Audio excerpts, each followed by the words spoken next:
Distinguished guests, ladies and gentlemen, the Lord Provost of the City of Aberdeen, Barney Crockett.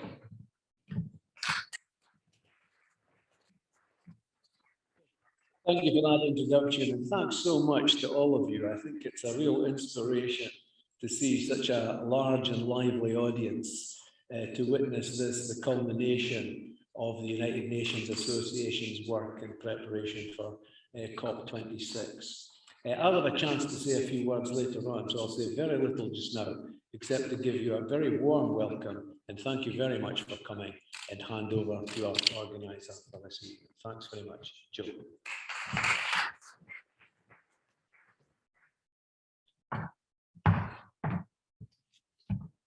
Gentlemen and ladies, you're welcome once again, and thank Lord Provost for hosting us tonight.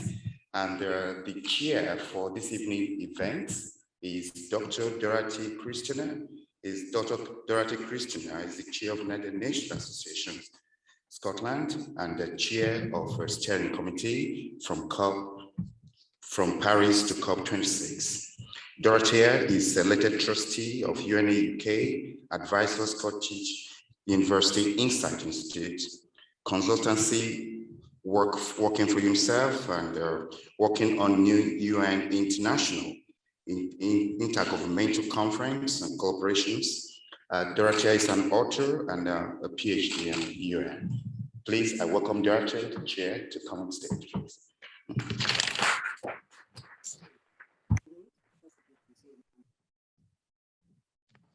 Thank you, Joe.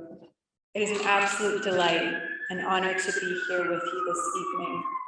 A huge amount of gratitude to Lord Provost Barney Crockett, City of Aberdeen, UNA Aberdeen, and the incredible steering committee behind From Paris to COP26, which includes the Robert Gordon University, who had done all of the technological hosting for the events. As you may know, this is the closing ceremonies for an initiative called From Paris to COP26. The initiative was designed around 3 prongs. The first one was around toolkits. We see all of these amazing reports and research on climate change. The toolkits was the idea to bring all of this information into actions. These are still being collated and are on the website for you to use. The second prong are events, much like this. And the whole purpose for the events was for barrier cross-cutting discussions amongst different demographics. What we found with climate action and climate change was that the discussions were happening in silos. We would have NGOs or non-governmental organizations speaking with each other. We would have universities speaking with each other. And we would have students speaking with each other. And we really wanted to invite everybody to be speaking together with one another. And so we had 9 events.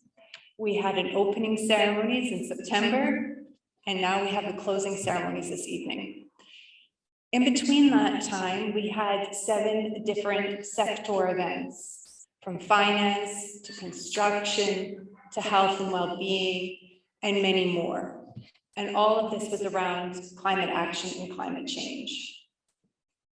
This evening is the only hybrid event, and so we have a virtual attendance as well this evening. And we will be calling on them during the Q&A session. So sometimes you'll be seeing the virtual attendees on the screen here as well. The third part from Paris to COP26 was to symbolically sign the Paris Agreement. And this is a simple form that you can do online. We will do that together tonight with the Lord Provost. And the purpose for that was to collect a commitment to action to climate change. And so with no further ado, it is my absolute honor and pleasure to introduce you to our first speaker this evening, Lord Provost Barney Crockett. Let me tell you a little bit about him first. He's the first citizen of the City of Aberdeen. He's an exceptionally experienced public servant. He's the president of the World Energy Cities Partnership. He's connecting leading energy cities on all continents who are committed to fostering the transition to a more sustainable energy future. He is a Lord Lieutenant to Her Majesty. He has previously serving in a wide range of high-profile roles, both in Northeast and nationally, including City of Aberdeen Council Leader, President of HIRE, the European Association of Hydrogen and Fuel Cells, and electrical mobility in the European regions. He's chair of the North Sea Commission promoting economic development of the North Sea region and Scottish enterprise. He's regularly interviewed on local economic affairs by various local and international publications, including the Financial Times, Guardian, The Economist, New York Times, Irish Times, and Handelsblad. Television and radio appearances include the UK, Norway, Germany, Italy, Japan, and Switzerland. It is with great pleasure that we have him here as our first speaker this evening. Thank you.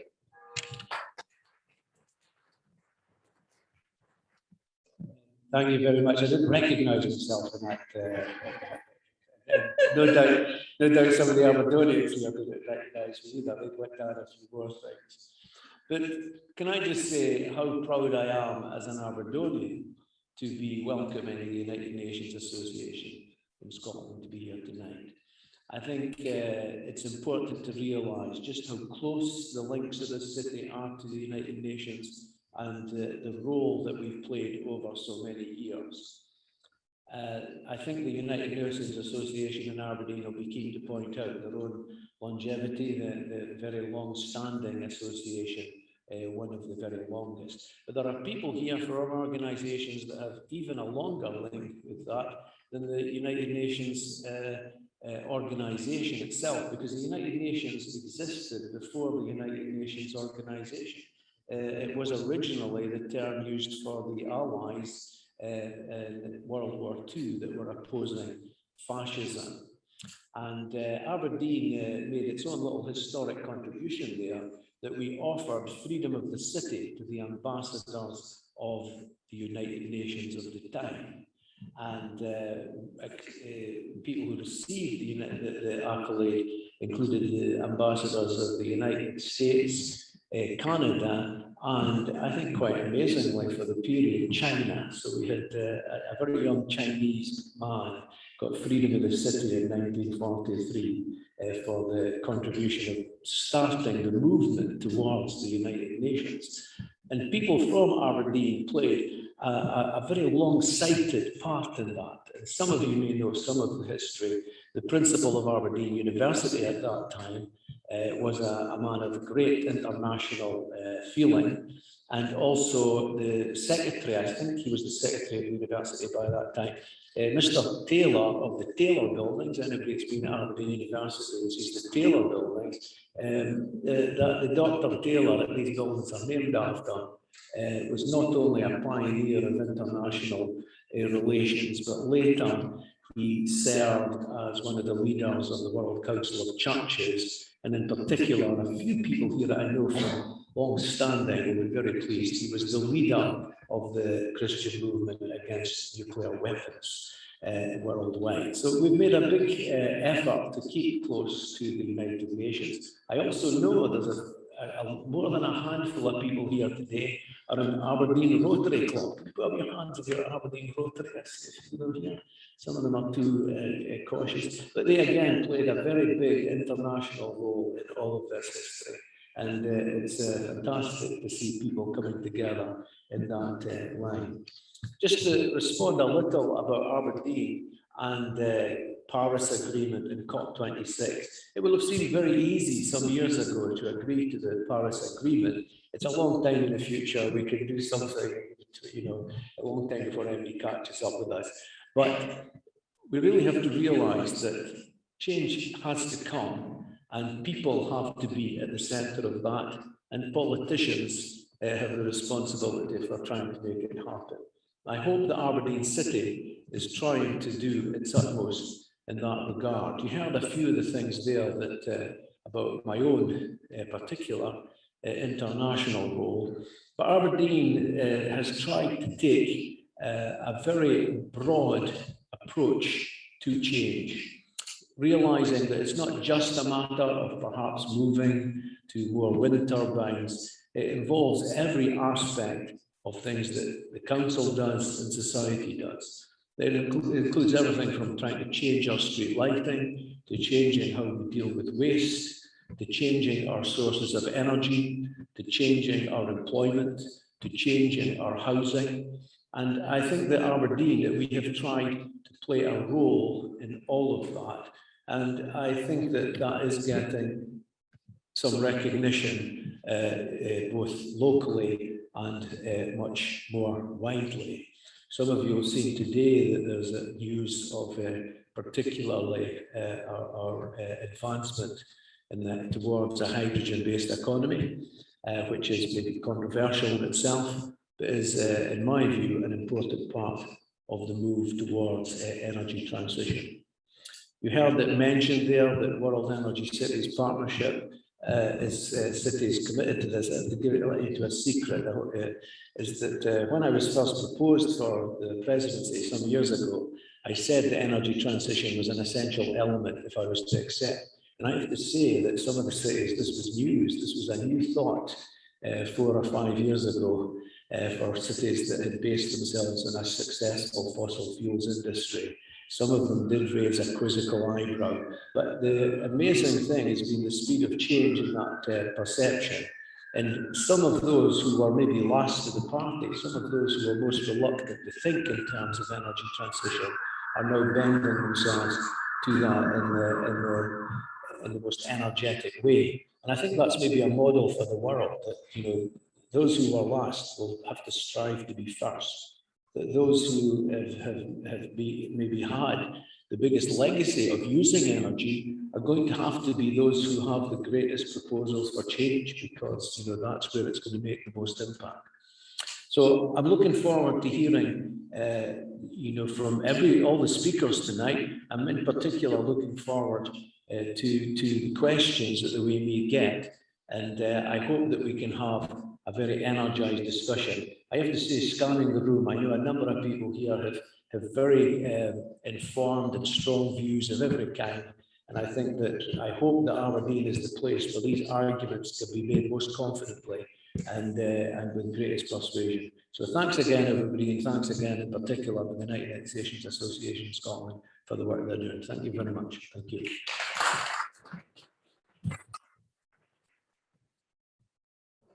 Thank you very much.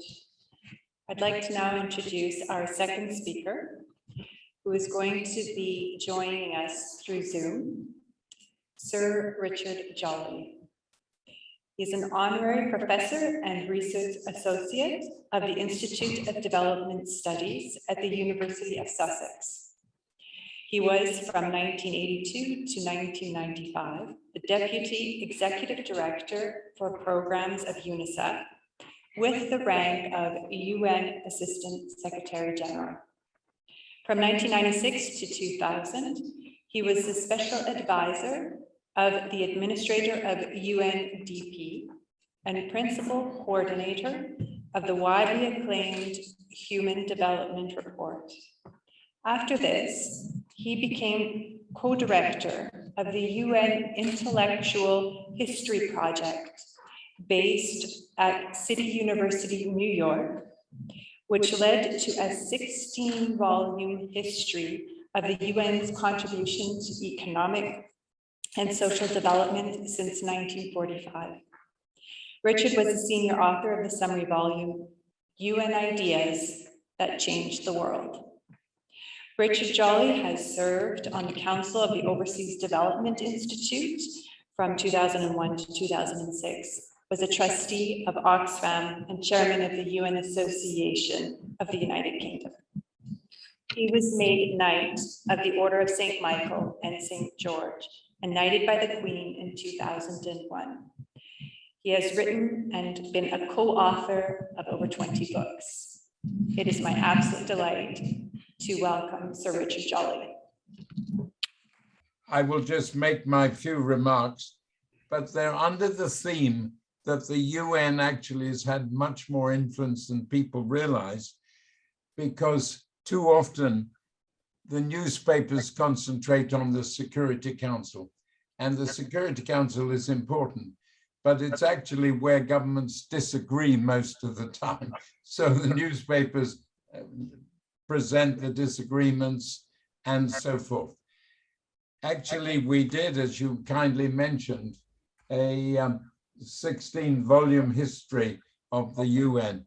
And this summary volume, UN Ideas That Change the World, both summarizes the other volumes, so those who don't want to go into all the details can get the overview. And indeed, in this volume, we provide in the first 20 pages a summary. And I've reached that stage in life where summaries rather than full explanations are really what we all need, and that's what we mostly have time for. So let me give you a summary of why I think COP has been very important, even though I've not read that much. I've been able to read, I haven't been able to read that much, but I want to emphasize the importance of UN in ideas. And that's what COP has been about, changing our whole understanding of climate, changing our commitments to it, because we've got a better understanding. So the points I want to make are, one, that actually if you look at ideas that the UN has promoted since 1946, actually the UN has had much more influence than many times we pick up when we focus only on what hits the newspapers and what the Security Council has been arguing about. Actually, if you look at,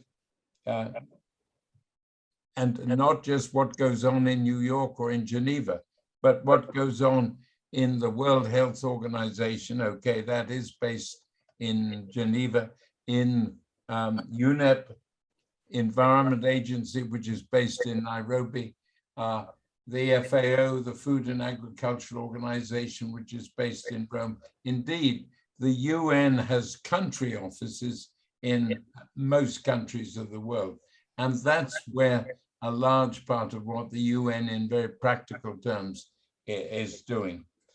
Let me give you 2 or 3 examples of why I have, in general, a very positive view about the UN's leadership and the UN's practical action in bringing about ideas. Let me start with the eradication of smallpox. In 1966, the UN World Health Organization, following a proposal by Russia. Being connected. Can you hear? Yes, we can hear you great. Thank you. Yes, we can hear you. Thank you. Okay. In 1966, the Soviet Union proposed the eradication of smallpox. In fact, they had proposed this 7 years beforehand, and everyone thought it was just. So, anyway. Apologies, Sir Richard. We do have a few announcements coming through the city chambers here, but please continue. Should I carry on? Yes, please do continue. Thank you. Yeah. In 1966, the Soviet Union proposed again the eradication of smallpox. Smallpox was killing 2 million people a year at that time, and had been since biblical times, not 2 million since the smaller populations, but it was a terror and a threat. And initially, when the Soviet Union proposed it, the West thought it was simply a propaganda move to try and show that the vision was mostly in the Soviet Union. But in fact, the proposal was eradicate smallpox in 10 years, and smallpox was eradicated from the face of this earth in 11 years. A dramatic advance. It cost the same cost as 3 fighter bombers at the time. 1 fighter bomber being the equivalent of what the World Health Organization, the UN, spent, and the other 2 fighter bombers being what countries spent in their own action. For the price of 3 fighter bombers, this killer of 2 million people was eradicated from the face of this earth. Let me give you another example. When I feel very personal and close to this, because in the 1980s, when I was working with UNICEF, the United Nations Children's Fund, we proposed that the number of child deaths be reduced from 2 million a year. Sorry, proposed that it be reduced from 15 million under 5 children dying each year to much lower figure. Again, much skepticism initially, but it was supported by governments, and we proceeded. Every country of the world joined in, and today the number of children dying under 5 each year is under 6 million. A dramatic reduction. It shows with international leadership what can be achieved. A third, and perhaps this is most relevant to our discussion today, the MDGs and the SDGs. After some very considerable debate in the UN about whether goals were good or bad or pipe dreams, in the year 2000, the UN, in its Millennium meeting under Kofi Annan, agreed on the MDGs, the Millennium Development Goals. Again, some considerable debate whether they would be achieved. They covered a much broader field than child mortality or getting access to education. But by 2015, they had broadly been achieved. And if you want the details, Google MDGs, Millennium Development Goals, and you'll find the record. That led in 2015 to a bolder approach, the SDGs, the Sustainable Development Goals, very much focused on sustainability, and we're in the middle of them. The key thing I'd like to emphasize is that you don't wait to look at the UN records, although they do produce every year a progress report on where we're getting to. You need to look at your own community.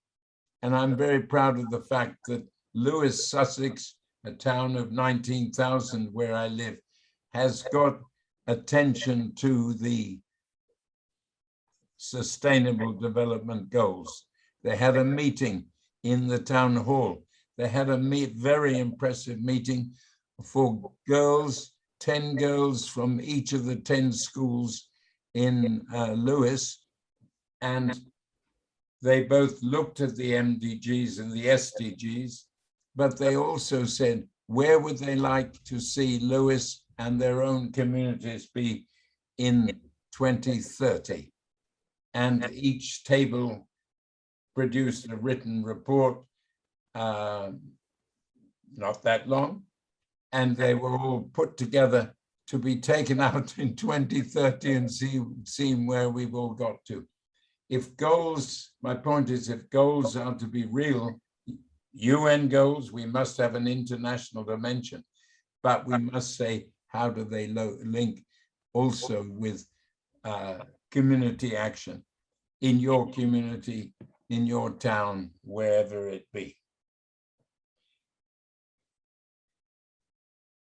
I think I want to end there, but I want to emphasize a critical issue that is often not linked to the goals, and that is that Britain spends about 1.9%, let's say 2% of its gross national product on military spending. If you ask what are the security needs of Britain, you say, and the UN has said, the Human Development Report has had a whole issue on human security. What are the challenges to the security of individuals? Gender security, freedom from violence against women,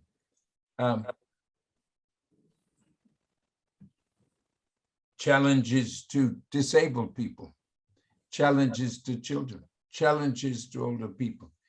These are all dimensions of human security, and we need to be spending more money to protect people and to work with people to protect their own securities. And that is where we're not spending money, and we don't even have the right focus. We need a focus on human security, not on military security that often is related to long outdated threats. I'm not saying we don't need an army or we don't need other military support. And we certainly need negotiations with neighbors and with other countries and within the UN to ensure security. But we must look at how we're spending money. And my point is we're often spending money on outdated forms of threats instead of the threats that are the ones, human threats, that are the really ones that affect us. I think I'll stop there. If anyone has questions, I'm delighted to answer. And my key point is, don't be afraid of seeing the UN's influence as primarily that of ideas. It's ideas that will change the world. Thank you.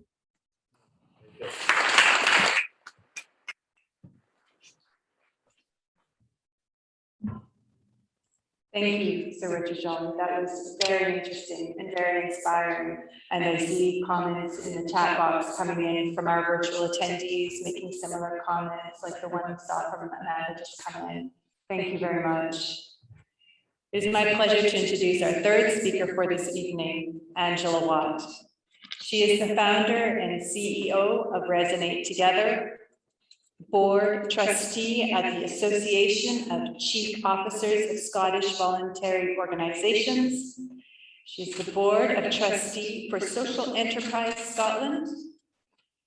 She is selected top 100 European women in social enterprise 2021 by the Euclid Network, the European Network for Social Enterprises and Impact-Driven Leaders. Welcome, Angela.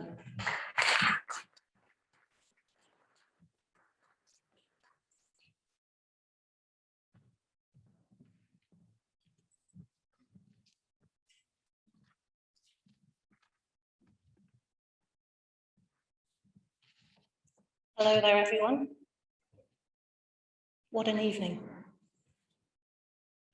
When Dorothea spoke earlier about the diversity that was being involved in From Paris to COP26 by the United Nations Association of Scotland, well, I'm one of the diverse ones. My introduction from Dorothea was lovely, and some of it still doesn't feel real. To be involved in national and international opportunities, from my perspective, is a dream come true. So standing here today in front of you all, with the many smiles, luckily, that are at the tables, and my shaking hands, I've been asked to try and explain to you and share with you our journey about behavioural change. And I think I have 3 minutes to do it, so I'm going to get on. It's a big subject.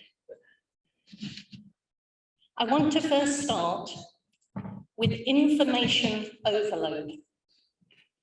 I understand from my friends and colleagues here tonight that there are a lot of esteemed people in this room, a lot of experience, a lot of background, a lot of education. And you will know about the breadth of the research around climate change. In fact, it started in the early 19th century. By the 1960s, we started to understand the terminology inadvertent climate modification. I think there's a few of you that may remember that, but that's being cheeky. By the 1980s, we started to hear of global warming. Now, the 1980s, it's so simple for me to come out with these few lines about this period of time that we have all gone through. The 1980s, 40 years ago, and there are some in this room that weren't even born then. This is a long time that we have been talking, researching, trying to understand and discussing. So when we think of behavioural change, many out there think it's about giving communities and grassroots volunteers like me more information. But I start to wonder if information actually does help us change. I do understand from all the information that has been passed down, from door to door, from person to person, that one of the outcomes I'm seeing and I'm experiencing in my local community is climate anxiety. This is real. This is debilitating and it's on the rise. So do we need more information? Is that going to change the way that we do things? Is that going to make us take different choices and take different action? So let me tell you about some of the people in our communities. And I'll think of just one, and I'm going to call her Anita. And Anita is a 40-plus-year-old lady. She had a very difficult childhood. Her home life was a challenge. She got bullied at school. It led to addiction and then to crime, and she left school early. And as many of you will know, in communities not just across Scotland, but in every country around the world, these things happen. And for me, the one thing that I am massively inspired by from individuals in our communities at grassroots around the world is by their courage. For an individual to step forward from a life where they are trying so hard to survive, where they have to make these decisions. Do I eat today? Do I spend that money traveling to try and get my first job? Or do I put the heating on? You know, there's so many decisions around that. But the courage for them to step forward and say, this existing is not good enough. I know that together we can do better.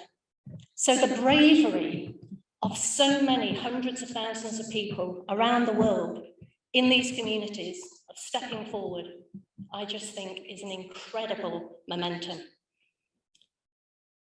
When I founded Resonate Together over 11 years ago, and I'm still smiling, it was an incredibly challenging time. In our community, the one thing that was a constant was the intense level of hopelessness. There had been yet another crash, more jobs lost, increased addiction, increased trauma and loss. And for me, Resonate Together was an opportunity to create an environment for people to come into. It was as simple as that.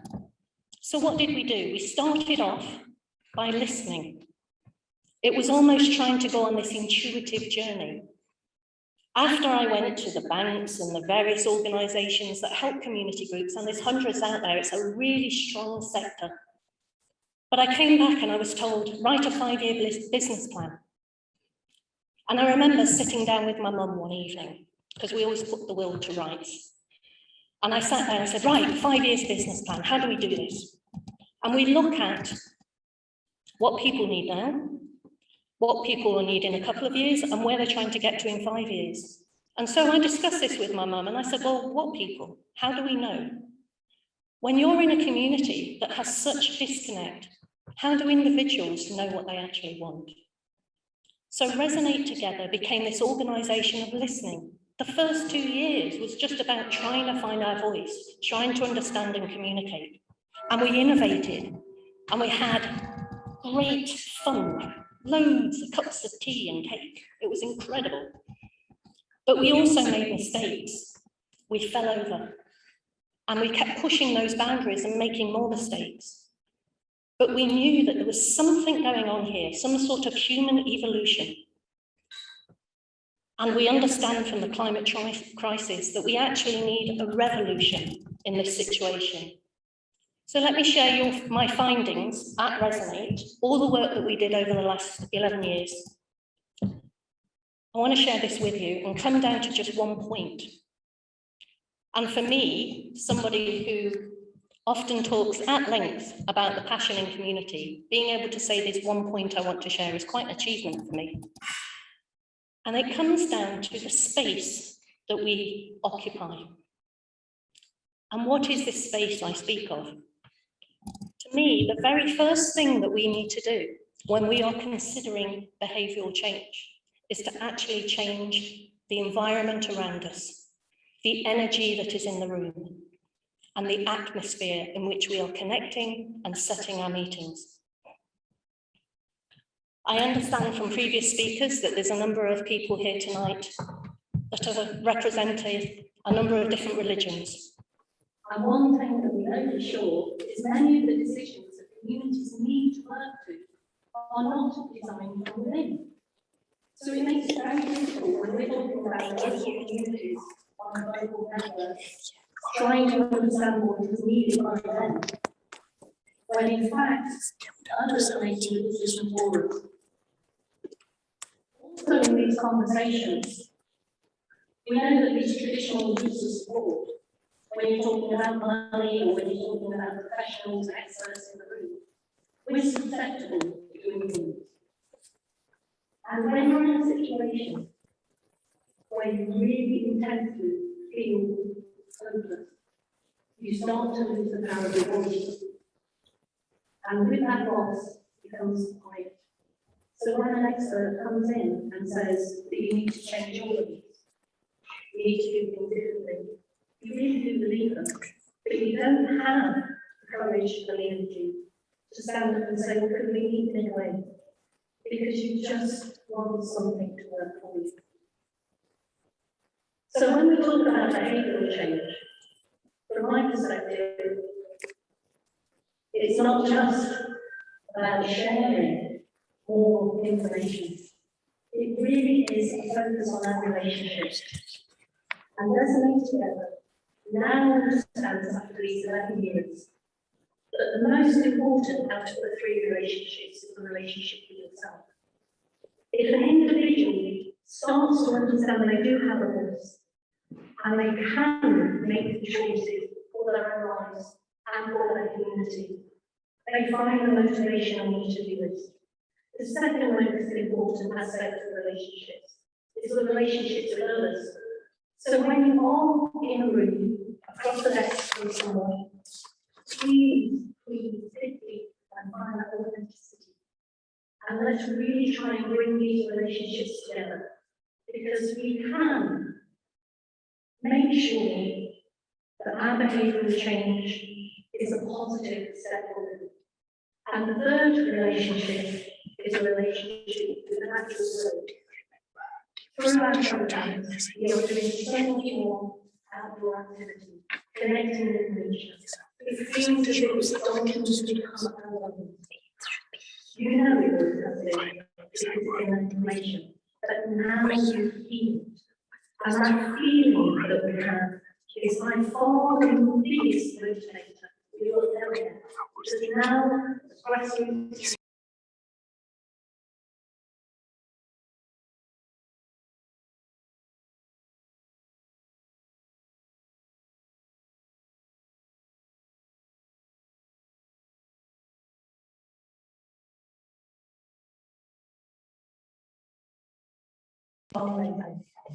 There's so much out there, there's so much support, so much help. So we, the elected people are trying to help communities change their behaviour. Please.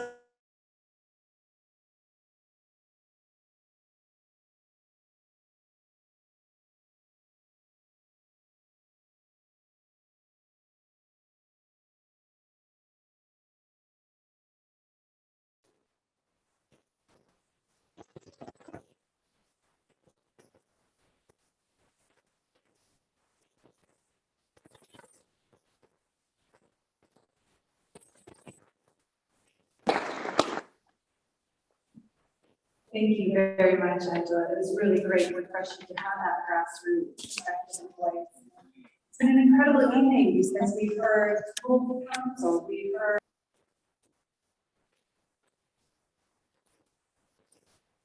so wonderful. My apologies to our virtual attendees for some of the mic cutting out during that time. If there are any other issues, please do let us know because we're working very hard here to make sure that all works. I would like to it's with great honor actually for me to introduce our last and final speaker, and it's really interesting piece that we're able to offer in the sense that we're bringing art to you and climate change in this idea of art, what that means, and we've had the opportunity to experience that here in person this evening. And as well, virtually, for those who joined earlier, were able to experience the artwork as well. It is with great pleasure for me to introduce you to Tom Rossiter, FAIA, photographer, filmmaker, as well as registered architect and fellow in the American Institute of Architects. His work is focused on the intersection of architecture, nature, and culture. He was a founding member of design build firm Fire, which was purchased by the global engineering firm AECOM, where he served on the core group. He worked as a senior designer for Skidmore, Owings, and Merrill, and interned with Charles and Gray Ames. Rossiter's work has been commissioned by leading architects, collectors, institutions worldwide, and he joins us this evening from Chicago. Welcome, Tom. Thanks so much. It's a pleasure to be here. First of all, I want to thank Dorothy, the United Nations House of Scotland, the other participants, the other speakers. It's an honor for me to be here. It feels almost surreal after 2 years of working on this project that it would be here and in this context. I'm grateful for that. So we're going to start with Thich Nhat Hanh. Here he says, I drink my tea, I drink my cloud. I took my dad for his 80th birthday to Hirtai in Estes Park, Colorado, and he was teaching the children to drink tea. And he said, if you look deeply in a cup of tea, you can understand the entire universe. The clouds, the rain, the water, the earth. You can see the entire universe. And I've been thinking about that for many years since then. And I thought, if I look deeply at the city, could I understand it better? And that's how Anthropocene Mountain started, by looking deeply at the city. With 8 billion people on the planet, livable cities and healthy wild places are really the future of the planet. And Ty teaches us that saving the planet starts with us. It starts with me. And so I decided that I would look deeply at the city, not because I had the answers, but because I had a lot of questions. So I made Anthropocene Mountain really as an investigation. And so in the chat box, I encourage you to propose your questions so that this dialogue is a global dialogue, because together we'll make the difference. So this is a description of what I was thinking about. So I built a stand on the roof of my house, which we'll come back to, put a camera up there and photographed every day to locate the city, not just as architecture, but as a human habitation, a human mountain of habitation located in the universe. So rather than looking at day to night, I'm looking at it over the course of an entire year. And so a sunrise image on the top, a sunset image on the bottom, and put those together. And then the sky becomes the water becomes the sky. There is no difference between them. We are the earth is us, it is the sky, it is the water. So I'm going to invite you for 3 minutes to do what Thich Nhat Hanh teaches us, is to sit quietly and observe the city and to think about our very existence on the planet.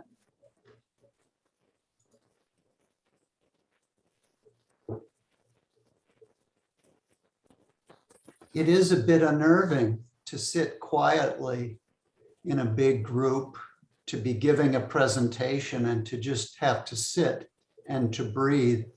And yet that's what we're taught to do here.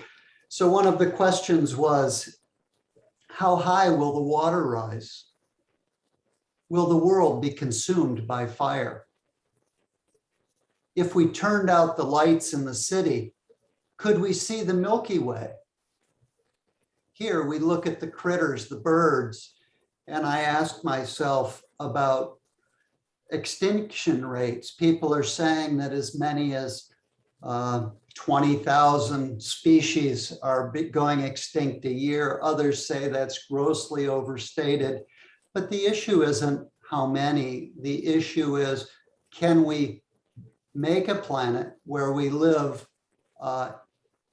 happily with the humans as well as the critters and the plants, so that we're in a sustainable place? I photographed each full moon night so that it would act as a metronome in the piece, marking 1 month of time, and also to look at the city as an electrical system, a plumbing system, a traffic system. Will the earth turn to stone? We've had 5 mass extinctions in human history, the last over 100 million years ago. Are we headed for another one? Thich Nhat Hanh asks us to become comfortable with that idea in order that we might treat the planet more respectfully. Will we all perish from the parasites? The streets were filled with people, and then the streets were quiet and empty as the pandemic raged across the globe. I've looked at the city kind of as an electrocardiogram almost, measuring human health. People see this as a sound wave. People have talked about it as an EKG for the planet. So I put it here as a way of thinking about the city as a living place, not just for people, but in connection to the earth. In order to accomplish this, we're going to talk a little bit about the process. I built this stand. It's actually a deer hunting stand on the roof of my house. My neighbors were a little alarmed. I shoot through a computer system that has a weatherproof enclosure for my camera so that I could shoot from the studio. When I was finished, I wanted to make picture frames. There's an exhibition opening at Primitive Gallery in Chicago on November 12th at 5 o'clock. If you're in Chicago, please come. This is a process, shusugiban, a Japanese process of burning cedar. I thought it was appropriate relative to what we're doing to the earth. It's an ancient preservation methodology where temples would last for 1,200 years rather than 800. So I made a couple of frames and I saw all this waste wood and I was shocked because I said it starts with me. And if I'm going to make artwork, it needs to be made in the most sustainable way possible. So I went to work designing. It took a half a day actually to figure out how to eliminate the waste of building these frames. And here is the bucket, 5-gallon bucket with all the scraps from making 36 frames rather than the 2 frames. I also wanted to coat the frames with polyurethane that's actually made with a waste product of cheese called whey that is the hardener, so it has no VOCs in it. And then here's a finished product where you see this crisp, sharp image of the city, but a frame that's been burned in wood. And it's so that baked into each piece is this idea of the burning of what's happening on the planet. And I was also taken with the images of both the beauty and the horror. So we see wonder and we see devastation. Also bringing it back to what we can do. I built a vegetable garden on the roof of my house, so where that stand sits. And I thought the plants were going to feed me food, but in fact, it gave me much more. I saw the miracle of the earth, that it happens in this little place, that I put a seed in the ground, the water comes, the sun shows up, and all of a sudden, these plants were not just feeding us food, they were feeding me a connection to the earth during the pandemic that actually was quite profound, well beyond that of just physical nurturing. I worked on the Pivot project, as Angela mentioned. Peter Head, I'd like to thank. He and I worked together at AECOM, and when the pandemic started, he called me and asked, would I lead a group on arts and culture? And they have provided a lot of insight and food for this project. Steve Ham wrote a book called The Pivot, and this is the cover. He asked if he could use the image that has sat behind me, and I'm grateful for that. And the book is now out and available. And what it talks about is this collective sitting all over the world, working through Zoom on a platform of artificial intelligence from Spark Beyond, and then putting systematic solutions in place for governments around the planet. And that work has been and continues to be extremely profound. And then another great influence, this book just came out, Ty's new book, and I'll end with a quote from Thich Nhat Hanh.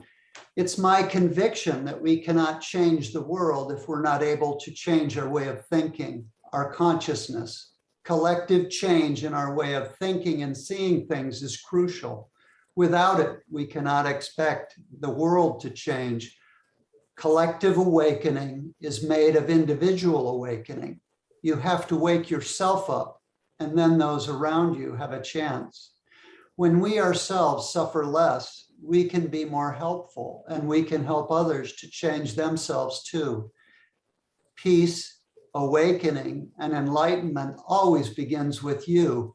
You are the one you need to count on. So I'm going to count on myself. I'm going to grow vegetables. I'm going to do the best I can in making art, but it's going to take all of us, economists, lawyers, indigenous people, everybody together. This is our earth. We are not separate from it. We are all one. Thanks so much. Our program tonight for those in person and also virtually, so please stay with us. We also hope that Joey and Tom will continue to stay online, as we will have a Q&A session for all four of our speakers later. But first, what we'll do is we will take a moment to symbolically sign the Paris Agreement.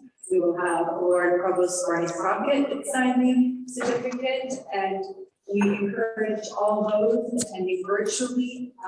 Elena is going to be putting a link in the chat box for you to sign. And for those here in person, if you go to unhousescotland.org.uk/from Paris to COP26, there'll be a link there on signing and committing to the Paris Agreement. We have a number of people from our steering committee who can help you find that link. So we'll just take a few moments to go ahead and do that now. Thank you.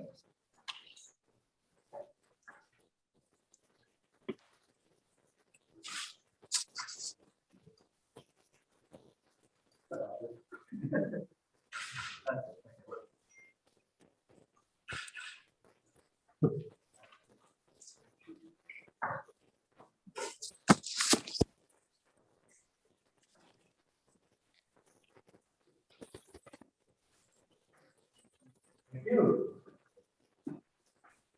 Wonderful, thank you so much.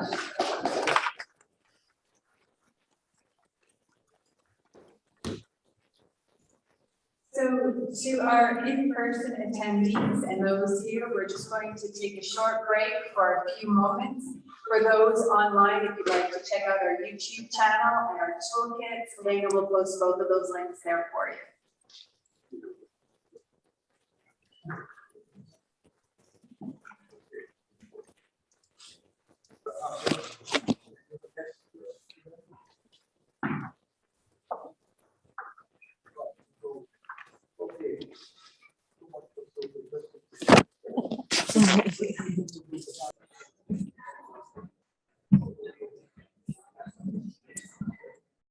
Good evening. I hope you have enjoyed your break. Welcome back. We are going to go to Q&A, but before we do that, I would like to welcome Chair of UNA Aberdeen, Dr. Nigel Dower, who is going to do a respondent for us for the 4 speakers this evening. Nigel?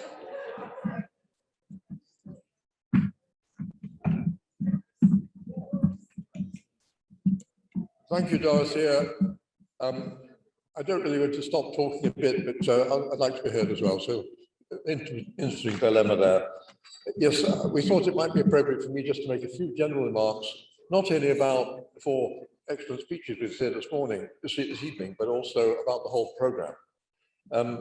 It seems to me that we have an extraordinary array of different perspectives on this, and Lord Provost has really reminded us of the long commitment the Aberdeen City has had towards the UN and internationalism, and has brought home the importance of our working on that, and has really said a lot that's very interesting. And he as you many know, he didn't talk much about it, but he's very involved, of course, in the energy transition. And he made a very important point, which I think needs to be made, that when he said that it's not just a matter of politicians, it's a matter of individuals. We at the moment, we're focusing on what the politicians will do in Glasgow, but it's not going to get the change we need unless we all change the ways we behave ourselves. And I thought that was a very important point. So Richard Jolly really gave us a very good reminder of the wider international context and the achievements of the UN. If you look at all the agencies' work that the UN has done, and it's been a contribution to changing basic ideas. And I think when we think about the SDGs, which he mentioned, it's very important to recognize that all the SDGs and all our efforts to achieve them will be undermined if we don't get this climate change under control, because climate change in the way it's happening and will happen unless we change our ways radically, is simply going to undermine the conditions in other parts of the world in trying to achieve them, whether it's getting enough food, whether it's sufficient water or health or whatever it is. So I'm very pleased that he mentioned that. I'm also very pleased he mentioned the point about security, because it seems to me the real security we should be focusing on is all the aspects of human security that he mentioned, rather than this focus on armaments and that kind of security. So I'm really grateful for any points he gave as a general background to our thinking about climate change and what we need that needs to be set in the context of all these wider goals. Angela Watt, just in a marvelous inspirational talk, looking at the importance of how we get ourselves to be motivated. Because as she said, any amount of facts, and sometimes we get too many of them, as she said at the beginning, any amount of facts won't get us moving. Facts themselves will not get us moving. Greta said, study the facts, but behind Greta's saying just study the facts, know the facts, was in fact an incredible moral energy that she's got, a moral passion for humanity to change the world. And it seems to me that what Angela brought out was important to finding the appropriate ways, finding the appropriate space in which we can, working together, resonating together, get that new energy and hope and inspiration to do more in the future. So I'm thankful for that very hopeful message that you gave, Angela. You remind me that I'm sometimes described, but I described other people as factual pessimists, but moral optimists. We're factual pessimists if we look at the real facts, but we need a moral optimism, a moral commitment to make a difference in the world. So thank you for that. And then, of course, Tom's piece was a kind of continuation of the theme of heart, not just mind, because he wanted to convey the impression by looking at art in general, but particularly this kind of art project that she's been involved in. You can use it as a metaphor for so many ways in which human beings, as it were, interact with the natural environment. And I think one of the messages he brought through in what he said, as well as what you saw in those incredible images, and I've seen bits of the footage already, and there is something very mesmeric about and contemplative about these silhouettes of Chicago and all the changing seasons and impositions of different things on it. And if you ever do get a chance to watch it in a quiet hour or hour and a half, since the whole meditation is an hour and a half, then I think you'll get a sense of something he's really trying to get at in that artwork. So I'm grateful to him for that as well. The other thing I just want to say by way of general comment before I stop, and you can just get back to talking and eating as opposed to just eating, which you're doing, I see now, I'm glad to see that, is simply to say that this whole program of 9 events, I hope many of you have seen some of them before, has been quite extraordinary. The range of things that have been considered. And they're all going to be available already, most of them are already available as YouTubes, available publicly. So if anyone wants to look at these, you'll get an incredible sense of the engagement by experts on many dimensions of climate change and what we can do to respond both socially and technologically to the challenges. It's been absolutely fantastic. But the main thing I wanted to say about this was that this series, which we have, is that we're represented, if you like, quiet, thoughtful, considered discussion about these issues. And I believe that is still very, very important. And I think it's important almost as an antidote, not an antidote, but a balance to all the fantastic noise that's going on now in preparation for COP26 and all the rallies and demonstrations. I've been involved in one on Saturday here in Aberdeen. We need all these rallies, this energy to sort of say, get up, do something, governments, and almost expressing anger there. But it seems to me there's also a role for this quiet analysis in a reasoned way, if you like, passion, reflective passion. And it seems to me this whole series has demonstrated that in a remarkable way. So for me, the important thing that comes out of this series, very much so, is yes, important government action is needed, but a lot of the message of this whole series has been, we need to change ourselves and our behavior and our patterns. And what tonight has done is contribute to that in ongoing discussion. Thank you very much. Thank you, Nigel. We'll now move to Q&A. We're going to take about 10-15 minutes for that. Nigel is going to be walking around the room with a mic, and we're going to have Joe, who will watch the virtual attendees to see if they have any questions. And if you could please just let us know who your question is intended for of the 4 speakers, that would be very helpful. We are going to now hand out some certificates to an incredible group of students from Robert Gordon University who worked together with Nicholas Mallet. And apologies if I didn't say your name right, Nicholas. They've been instrumental in doing all of the technical hosting for the entire series, and especially tonight with it being a hybrid event and bringing in the artwork. It was a lot of moving pieces, as I'm sure you can imagine. And so it's our way of being able to acknowledge their incredible work. So I would like to also invite Leon to come up, please, to say a few words about the students while we're handing out the certificates.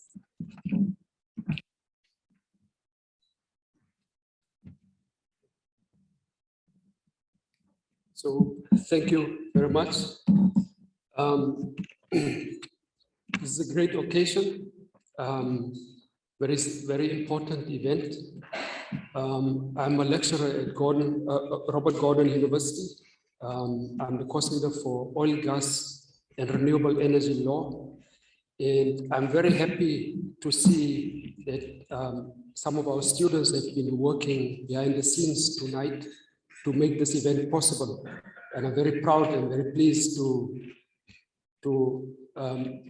see their contribution to this event. So thank you very much, Dorothy. And also thank you very much for the Lord Provost who's making this event happening tonight. But before we go to the certificates, I just want to say something. This is the first time that I'm actually standing here in front of the United Nations flag. And coming from a country that is badly affected by climate change, and also very strong relationship with the United Nations since its independence. Namibia was represented by the United Nations during the fight for independence. And the United Nations Council for Namibia used to act in a way of representing the people of Namibia to get independence from South Africa. And so the connection with the United Nations is very strong. And when I completed my PhD at Dundee University on the United Nations Convention on the Law of the Sea, I actually deepened that connection with the United Nations. So I'm very glad to be here tonight, and also going to a primary school on the edge of the Kalahari Desert and see for the first hand the kind of like impacts of climate change on a country. I mean, when I was a kid, everything was big to me. And there was a nice river at the little town at the edge of the Kalahari Desert. So we used to play in the river itself. And there was a church, it was a mission school that I went to. And I phoned my cousin a couple of months ago, and he said he has been to the place where we went as kids to that school. And everything looks so dry. And the desert is so close to the town itself. We used to get on a donkey cart to go to the edge of the Kalahari Desert to go and get firewood for the hostel. And it was quite a journey for us to go to the edge of the dunes, of the red Kalahari dunes. But now my cousin is telling me that the dunes are actually coming closer to the little town. And the rivers are not as full as they used to be. Okay, so I'm very pleased to see the contribution of Robert Gordon University in this event, and in particular the law school, and in particular our oil, gas, and renewable energy law master's program. And we are trying to address some of the current challenges that the world basically is facing today on climate change and so on. But we still realize that there are still a lot of discussions that needs to be had. There are different positions from the developing countries and from the developed countries. In a lot of developing countries, the problem is not so much about energy transition, it's about getting access to energy. A lot of the rural communities in a lot of developing countries are not connected to the grid. So they have a struggle to get reliable and sustainable energy.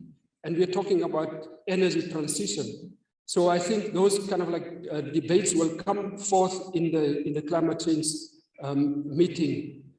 And that meeting is an opportunity to actually, for the countries to come and give progress reports on the activities to move towards the climate change agenda. And we will find out that a lot of those countries are not able to meet those targets that they set themselves. So, energy. So, okay, on a little lighter note, Bishop Tutu used to be or is still a very prominent figure in Southern Africa. And a couple of weeks ago, he celebrated his 90th birthday. And I know they want to chase me off here, but But just as true, Bishop Tutu went to a diplomatic event and he stood next to the South African ambassador who was talking to the American ambassador.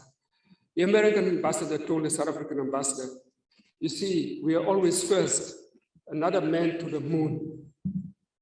And the South African ambassador said, you think you're good, we are better. We're going to send a man to the sun.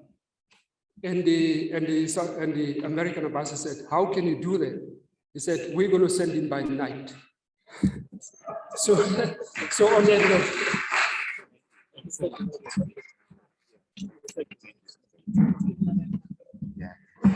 Please, may I call the following students to come forward to receive your certificate. Assad Akhtar.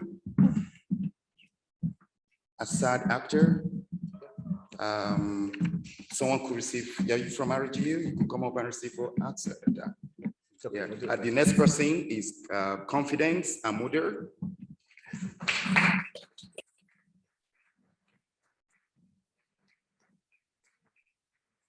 Can I have Mariam Aneke?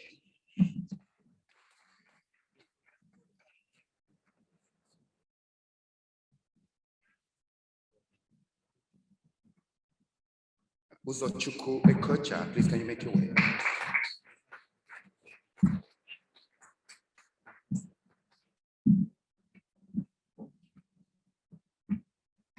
Can Eric Gunn make his way up here? Eric Gunn? No, Eric Gunn. Amarachi Odile. Amarachi Odile.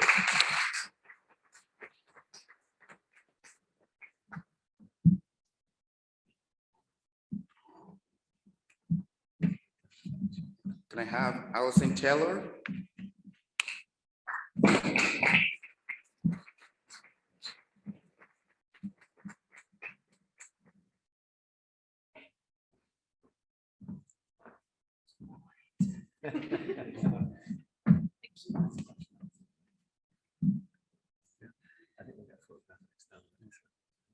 Can I have Faith today?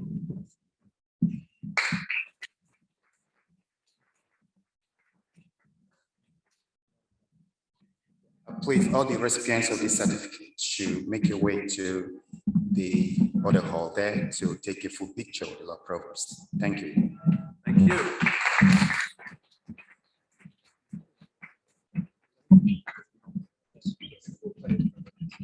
I'm just going to say a few closing words. This will be followed by a vote of thanks from Kevin, and then that will complete our evening program.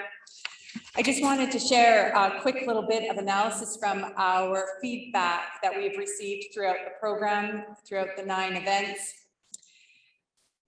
Everyone said that they would be interested in using the toolkits, which is very interesting. There wasn't a single person who said that they would not use them. We had hundreds of participants throughout the program. We had comments like, this program would create a massive overhaul of my life, all towards active climate consideration. 100% of these respondents felt inspired to talk to others. And this takes me to a really key point. Just a quick handful of reflections from these 9 events. Talking to friends and family about our changes for climate action is crucial. It is not about judgment, but it is about sharing creative ideas and ways and inspiring each other to do that. It's about behavior change that Angela spoke so well about earlier tonight. It is about systems change. Now, this is important. Not just any systems change, but values applied to those systems changes. It is about being aware of the butterfly effect. When you buy that t-shirt, it's not just a t-shirt anymore. We need to consider its history, the dyes used, the transportation required to get there, even the labor for those who created that t-shirt. That's the past of that t-shirt. Now consider the future of that t-shirt. What are you going to do with it once you're done using it? In everything that we do, it's going to be crucial that we consider this butterfly effect. It is about collaboration, inclusivity. And that takes me to my very last point. The old world is of competition, and it is now behind us. The new world is of collaboration. The climate crisis demands collaboration with complete inclusivity. Nothing makes us more equal than the climate crisis. We all feel its effect. We all are needed to contribute to its resolve. The climate crisis makes us intimately feel that which is already known to us. We are one. My action has direct impact on someone else in a completely different part of the world that I don't even know of, and vice versa. Hence, this is a time of deep care for others and the planet, an era that begins in human history for the first time of this deep care for one another and the planet, and it must last forever. It is not negotiable. Thank you for being here tonight, and I'd like to invite Kevin to come up for a vote of thanks to conclude our evening. We will then go to a networking, and we'll have about till 9 p.m. to do so, where we can get a chance to have more Q&A. And after the vote of thanks, we'll also close down the virtual program of this evening. Thank you very much for being here. It's been an absolute honor.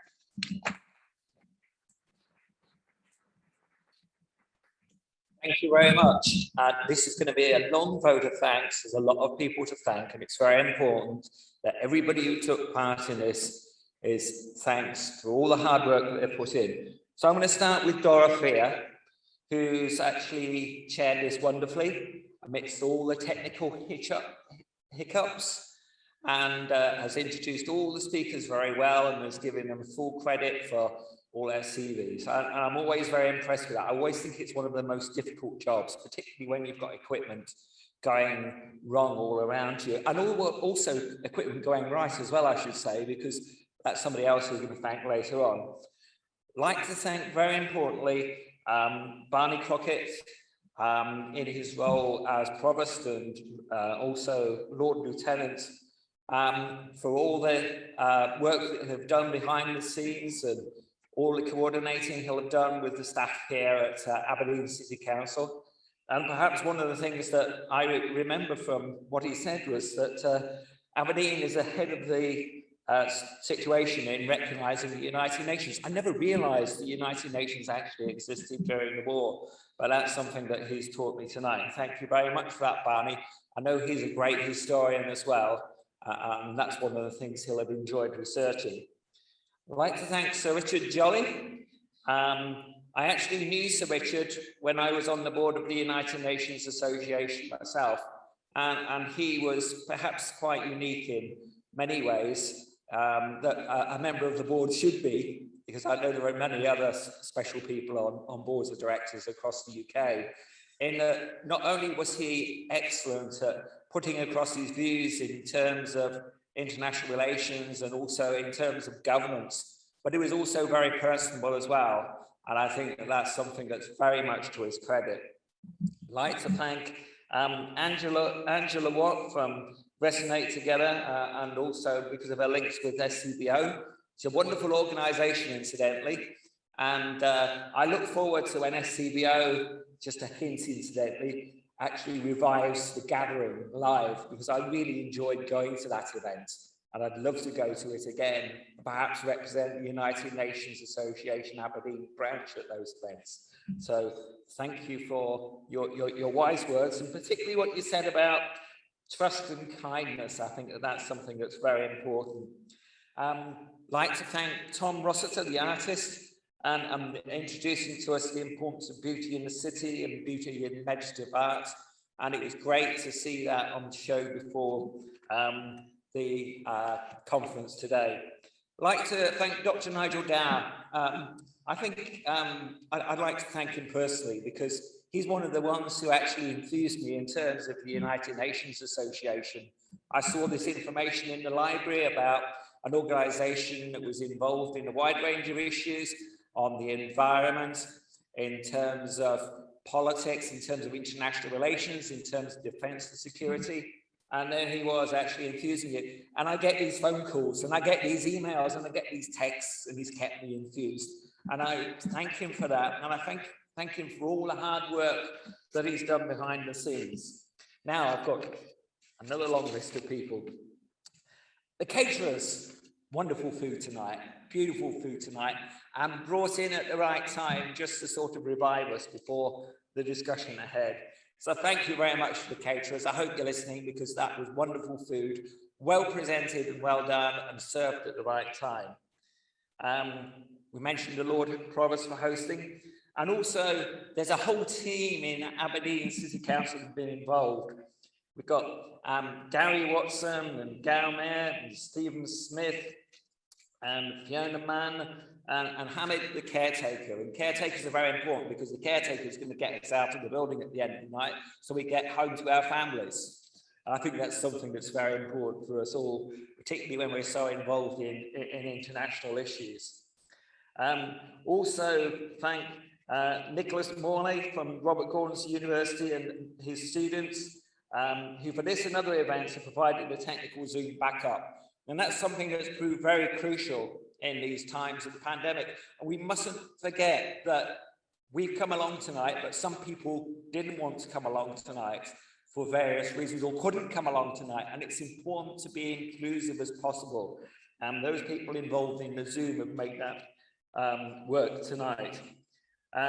Like to thank, apart from that, Nigel Dower. I'm just thinking if there's anybody else here. Joachim, Georgina Bugig, Nicholas Morlett put together the whole event program, and there've been a whole series of events leading up to this that have been very successful. Now, some of the organising committee I'm going to mention more than once, so if I do, thank you, not just once, but twice. So those involved in the steering committee, we've got Benjamin Carey, we've got Gonzalo Ozares, Chris Leakey, Elena Avrato, Eisner Castaldo, Laura Van Overbeck, Kirill, Sophia Gorman, Georgina Bugan, Nicholas Morley and team mentioned before, and I meant to mention myself there, I think, although I think that might be Nigel. Then we've got a whole range of organisations that have been involved tonight. We've got People, Ocean, Planet, United Nations Association, Climate and Oceans, United Nations Association Aberdeen. There's a little group of people who have been getting together virtually and at times in person. United Nations Association Aberdeen University, United Nations House Scotland, and I'd urge you to have a look at the website and the Facebook page of that particular organisation. United Nations Association Edinburgh, United Nations Association Dundee, Kerry Tourism, and United Nations Association St Andrews. But I don't want to forget some of the most important people in the room, and that's you all. You're very important because you are we the peoples. And something I'd urge you to do, this conference, this big international conference, is going to take place over the next 2 weeks. There will be some conclusions. There'll be some that we agree with. Please, please, please write to your Member of Parliament, your Member of Scottish Parliament, and urge them to actually carry out the promises that you agree with that are going to help the planet. Because unless we, the peoples, hold the politicians to account, it isn't going to happen, because they're not going to see it as important. And I mean that most sincerely, because I know that some people do see it as important, but we've got to get it at the top of the agenda, because we only have one planet, we only have one Earth, and you look at the wonderful things in the environment, there's lots of species that are dying out. So please, please, please, as we the peoples, write to your members of Parliament, write to your members of the Scottish Parliament, and hold them to account, because we the peoples together can defeat the evil of climate warming. Thank you very much.